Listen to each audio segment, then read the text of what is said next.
తెలంగాణలో మందుబాబులకు ప్రభుత్వం good news చెప్పింది. మద్యం ధరల్ని పెంచొద్దని డిప్యూటీ సీఎం మల్లు బట్టి విక్రమార్క సూచించారు. మద్యం ధరలను పెంచకుండా ఎక్సైజ్ శాఖ ఆదాయాన్ని పెంచే మార్గాలను, అందుబాటులో ఉన్న వనరులను గుర్తించాలన్నారు.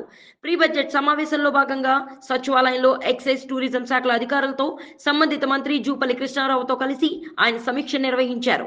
ప్రొహిబిషన్ ఎక్సైజ్ శాఖ మద్యం విక్రయాలపైనే కాకుండా కట్టడిపైన దృష్టి పెట్టి పనిచేయాలని కోరారు. ఎలైట్ బార్లతో పాటు ఎలైట్ షాపుల విషయంలో ఏకీకృత విధానాలు అమలు చేయాలన్నారు. రాష్ట్రమంతటా ఒకటే నిబంధనలు అమలయ్యేలా మార్గదర్శకాలు రూపొందించాలని కోరారు. పోలీస్ సమాచార శాఖలతో కలిసి ప్రత్యేక టీంలను ఏర్పాటు చేసుకుని డ్రగ్స్ ను కట్టడి చేయాలని ఆదేశించారు.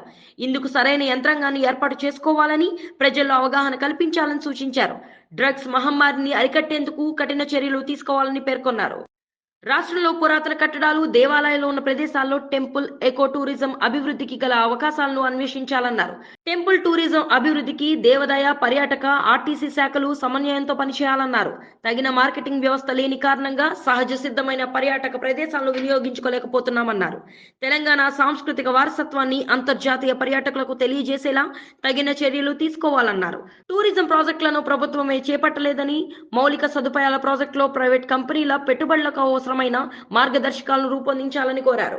మరోవైపు రాష్ట్రంలో పెండింగ్ లో ఉన్న ఎల్ఆర్ఎస్ దరఖాస్తులను త్వరలో పరిష్కరించేందుకు చర్యలు తీసుకుంటామని అన్నారు బట్టి. డబ్బులు కట్టి గత 2-3 ఏళ్లుగా పెండింగ్ లో ఉన్న ఎల్ఆర్ఎస్ దరఖాస్తులను త్వరలో పరిష్కరిస్తామని తెలిపారు. జాతీయ రియల్ ఎస్టేట్ అభివృద్ధికి కౌన్సిల్ ప్రతినిధుల బృందం సచివాలయంలో ఆయనతో సమావేశమైంది. రీజనల్ రింగ్ రోడ్డు, మూసీ సుందరీకరణలతో పారిశ్రామిక, పర్యాటక అభివృద్ధి పెరుగుతుంది. సంపద సృష్టిస్తున్న రియల్ ఎస్టేట్ రంగానికి ప్రభుత్వం సహకరిస్తుందన్నారు. కాలుష్యాన్ని తగ్గించేందుకు శివారు ప్రాంతాల్లో పారిశ్రామిక, ఫార్మా క్లస్టర్లు ఏర్పాటు చేస్తామన్నారు. రియల్ ఎస్టేట్ రంగం అభివృద్ధికి పలు సూచనలు చేస్తూ ఆ కౌన్సిల్ బృందం నివేదిక ఇచ్చింది. రిజిస్ట్రేషన్ ఛార్జీలు తగ్గించాలని, జీవో 50ని రద్దు చేయాలని, టీఎస్బీ పాస్ కింద రంగారెడ్డి జిల్లాలో పెండింగ్ లోని పలు ప్రాజెక్టుల దరఖాస్తులు పరిశీలించాలంది. గడిచిన 6 నెలలుగా పర్యావరణ పరిరక్షణ కమిటీ లేదని, తక్షణం దాన్ని నియమించాలని విజ్ఞప్తి చేసింది.